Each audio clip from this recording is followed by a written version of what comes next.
کیا تم نے کبھی محسوس کیا کہ دنیا میں ظلم بڑھتا جا رہا ہے اور خدا چپ ہے؟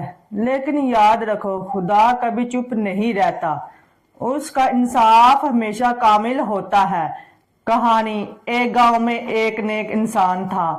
وہ روز دعا کرتا، نیکی کرتا، مگر لوگ اس پر ہنستے، ظلم کرتے، یہاں تک کہ اس کا گھر جلا دیا گیا۔ لیکن اس نے کہا، میں بدلہ نہیں لوں گا، میرا خدا خود انصاف کرے گا۔ کچھ سال بعد وہی لوگ اپنی برائیوں میں ڈوب گئے اور خدا نے ایسا وقت لایا کہ ہر ایک نے اپنی فصل، عزت اور امن کھو دیا۔ تب سب کو یاد آیا، خدا کا انصاف سچا ہے۔ مکاشفہ 16 میں غضب کے پیالے کا ذکر آتا ہے۔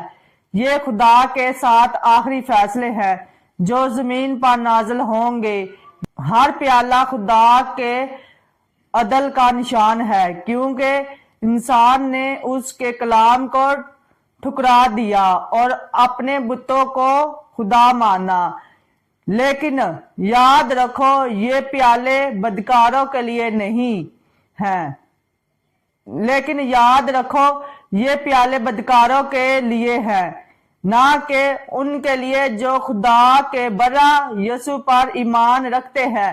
مکاشفہ 16 باب اس کی 5 میں لکھا ہے، اے قدوس تو راست ہے کیونکہ تو نے انصاف کیا۔ یہ آیت ہمیں یاد دلاتی ہے کہ خدا کا انصاف سخت ضرور ہے مگر سچا اور پاک ہے۔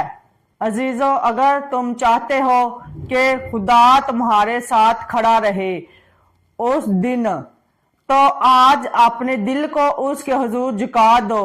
اگر یہ کلام تمہارے دل کو چھو گیا تو آمین لکھ کر کومنٹ کرو، ویڈیو کو لائک کرو، شیئر کرو اور سبسکرائب کرنا نہ بھولو تاکہ روز صبح تمہیں ایمان بڑھانے والی دعا ملے۔ آمین۔ خداوند آپ سب کے ساتھ بڑی برکت دے۔